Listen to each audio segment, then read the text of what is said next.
How are you? Hi, Kim. How's it going? Super good. You look beautiful. Oh, thank you. Thank you. So let's dive in and talk about you. Let's hit So it. excited to talk to you. So Thank you. non-tradition is kind of the name of the game. You've had a kind of an untraditional segue into design, and you have a background in art, and I'd love to hear more about that. So to start off, tell me about how your background in art sort of informs your approach to interior architecture. I think it was basically about the exposure because what happened was before Venice was Venice, I had this art studio where all these kind of kooky characters would come in and we would be doing, I can send you some photos because they're pretty funny, like just kind of these kooky women and kooky artists and would all be in there doing mosaics out of seashells or just a million things, weird light fixtures, murals, different would come, Mary McDonald or Carrie Joyce, and these designers would come in, Tom Beaton, and they would come popping in and just in this environment of all of this art stuff. And like using Carrie Joyce as an example, he's super traditional, right? And so he would want something a little funky. When we first started, there wasn't like anthropology windows, right? When Mhm. anthropology first popped up, I kept getting phone calls like, did you see anthropology? It looks like your work. So, this idea of that kind of funky, natural, handmade, utilizing some cardboard twirly bits or whatever it was something we kept hearing about. And that was like 2000, and I don't remember what it was, but whatever it was. From that, I started getting into people's homes and working with Mary McDonald's and them. I was with Don Henley for a bunch of years, and he has a home in Malibu as well as in Dallas. And so I went. And when I would go there, you would just be exposed to all these architects, to these showrooms. And for someone like, let's just use Don as an example. He's like an anal guy that has a lot of money that can't see things unless he absolutely sees it. So the idea of putting things together and presenting to him, this is a chair, this is a wall, this is a this, he couldn't put it together. And we didn't have 3D back then. So I would kind of have to go like, oh, I see. Yeah. And then that would move into, wait, where are you guys putting the kitchen window? And it became this morph, and you can't help yourself. I think as designers, besides being shoppers, we're a super curious bunch. We're just so curious about things. So, anyway, that's kind of the long answer to why it was that I kind of got from art to people's homes. Oh, excuse me. And then I owned a house, and that the realtor came and was like, wait, this is so cool and so different. And then I flipped one house in Venice and I went completely 100% against everything that everybody said. Everybody said that when you flip a house, back then anyway, there was no story attached. It was keep everything white, let people walk. Neutral, plain. Yeah. Yes. Yeah. Mhm. Just have it like that so anybody could buy it. And I was like, I don't know, Venice is artists and funky, and I want to have fun with it. And I think, honestly, I was really insecure about doing design at the time by not being told what to do, really. So I kind of in my mind made up who would live there. And I would pretend in a way, right, artistically, like, okay, what would this lady like? She's going to need a place to put her keys, or if she has a kid, where is she going to put her stroller? So, design, which I think is a very normal thing, comes from the need and comes from really thinking about how people live, the flow. That is what I believe I excelled at. And all the houses in Venice were very, very cold, wood on the ceiling, very, very hyper modern. They didn't have any pantries. They didn't have space to sort of breathe when you came up the stairs. They were tight. Anyway, I'm over talking, morning It's coffee. great. I love. Thank you. But that's what happened. And I kept thinking, how would you do a small, big house? Like, how do we bring that to Venice? Like, how come there's no light in these houses? How come you have zero in Venice? It was zero relationship with the outdoors. And you could hear from my accent a little bit. I'm from the East Coast, right? So I would always go like, girl, if I lived in this much sun, I would want to get out and see it as much as possible. So floor to ceiling windows were completely, I could say it right here, no one was doing floor. It was when I took floor to ceiling windows into Venice, everybody was, why would you want to do that when you're only 3 feet or 5 feet away from your neighbor? And I'm like, but you see the ground and you get the light and you can Right. feel the outdoors. So you want to go out there. And that's kind of how it started. And then I did well in the one house, and I'm like, ooh. So I went so happy to be in the business. And then I would do another house, and then that kind of kept rolling. That's how it was. I So hope you it's get great. It's that. great. So speaking of the business, what is something that you know now about the business side of design that would have been really, really helpful if you would have known when you were first starting out? And what has changed the most in how you run your business? It's all about billing. Billing in this business is a conversation that we should all be having a big way. It Mm. used to be that you would do it by the square foot or you would do it by this. The mystery of interior design is gone, right? We're chosen amongst 8 other designers. They pick you, but they don't listen to you, or they sort of do, but they're so excited to get on Instagram, to pull Pinterest. It's just changed too much.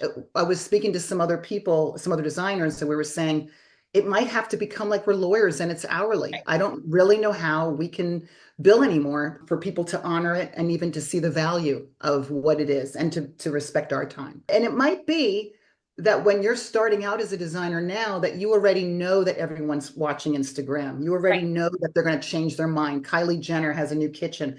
You're going to know about this, right? But yeah, so that's what I wish I knew. Because everything is becoming available online, Yeah, you can't really rely on product markups for your bread and butter either anymore. nope. So it does Yeah. kind of leave either flat fee or hourly to charge for the service more than anything else. Yeah, and people will say things like you'll have them say, "Well, I can also get 20% off because my brother so and so or my Right. uncle this." And now you've got influencers that call. Well, I Right. get free couches. And but we're still stuck with having to source it, find it, hunt it down. Is And it handle available? the claim or the return or Yeah, whatever. all of that. So yeah, so that world is something that needs really looking at, and I wish I was better at that. Everyone does. It needs to evolve. So let's talk about the future a little bit. What are you seeing in terms of emerging design movements or technology and innovations in that sphere that are going to affect the luxury residential space? Luxury is really a feeling too. So there is something about us trying to pinpoint what the vibe is when you walk into a room and you know that it is, ooh, this feels good. Like, what is that?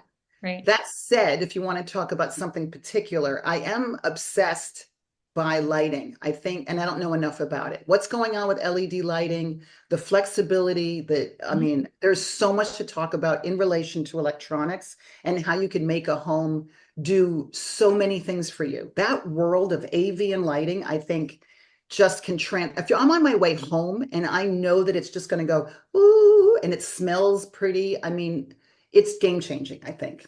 Definitely, definitely. And in California, as we're both in California, there's the new quiet skies laws that are going to go into effect, and we all have to get on board with that, which is awesome. I mean, it's a Yeah. great thing that we're going to be sort of at the forefront of in the Yeah, design. the owls in my neighborhood will be very happy. Oh, very, yes. What is a design trend that you would love to see disappear? I think it would probably be freezing cold kind of toothpaste whites, that whole white palette, the coldness, the lab countertops. That would be really nice. This idea of having a massive, massive master bedroom and Oh, tiny closets. I mean, it's just not, you don't need all that room. You need a bigger closet or a dressing room, having a private space, like thinking more about how we actually live. No one spends time in their bedroom that much, but you live in your closet. I guess if that's a design trend, that's what I would like to see. I don't know about, I think vibes in a home, aesthetic, whether it's going to be something sophisticated, family, traditional, boho, whatever you're doing is really way too personal to even mhm. for me to judge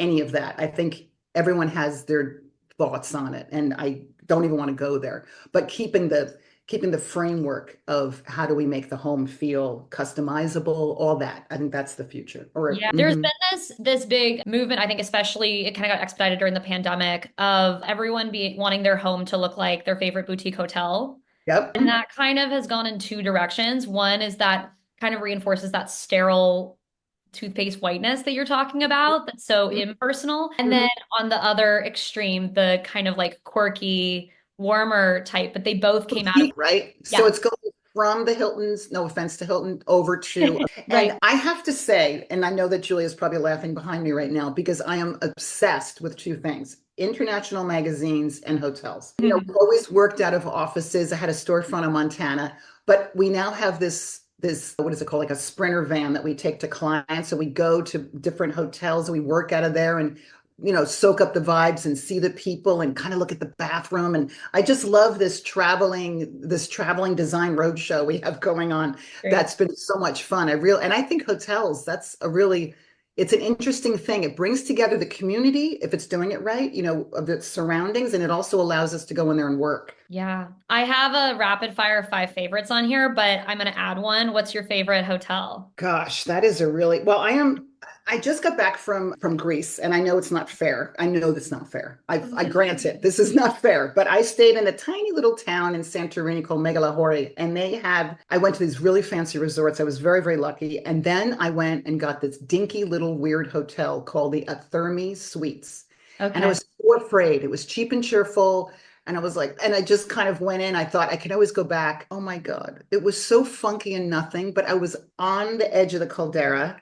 It wasn't one of the cave ones, but it was kind of. And I just sat out there and just couldn't believe it was just gorgeous. And the inside was so funky and simple. And it really brought me down to some sort of a natural place. That's awesome. That's a great answer. Okay, other favorites, five favorites, a place, a furniture or lighting vendor, a fabric vendor, a designer, artist, and a piece of media. I wasn't prepared for that. Julia, help me. Well, SKL, right? We love SKL for fabric or wallpaper. Yeah. What were the other ones? Sorry. A favorite furniture or lighting vendor. Hammer Love fine the furniture. custom We like. stuff. We're also a little bit addicted to Etsy. Okay.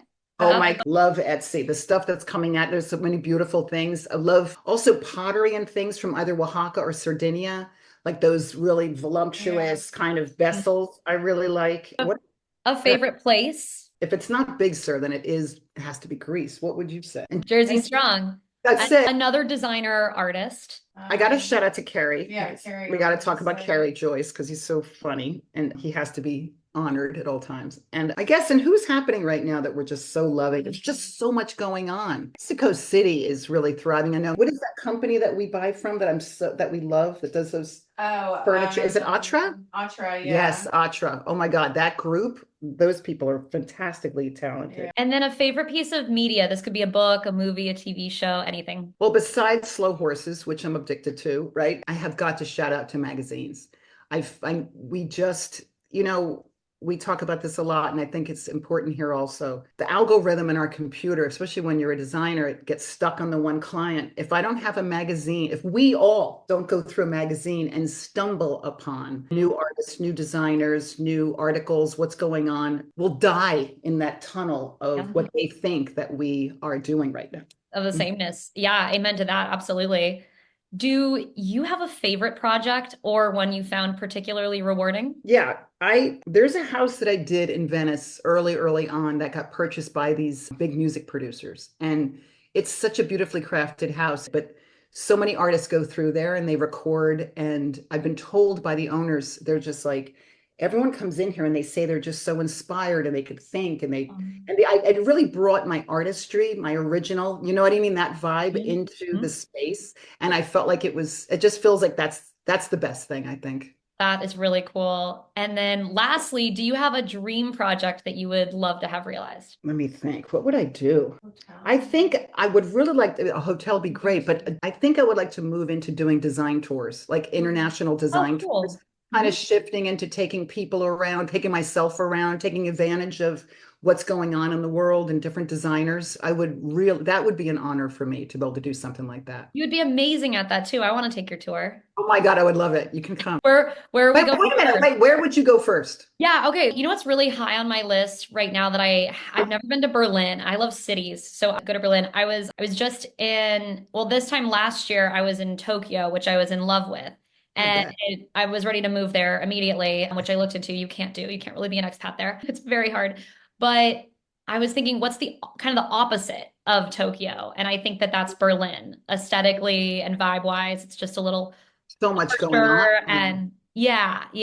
So I think that's pretty high on my list. A really amazing tour. And I would love to integrate it like with food and finding some like cool young girl chef that could cook for us at some gorgeous location. That's what I've been thinking about.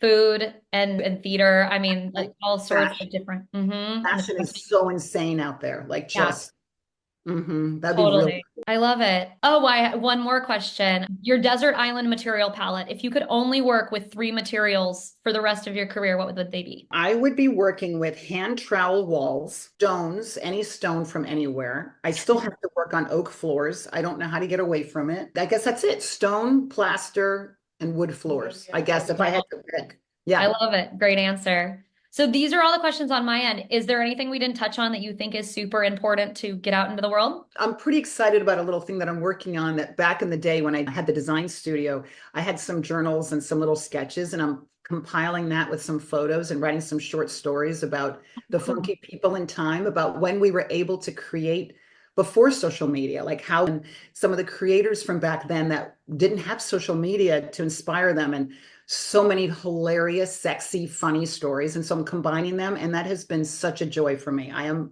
really diving in. I love it. Oh, what a blast. I cannot wait to read that. That's so cool. Thank you. I love Thank it. Thank you so much for doing this. I so appreciate your time Oh, thank and you. all your insights. Yeah. Take care.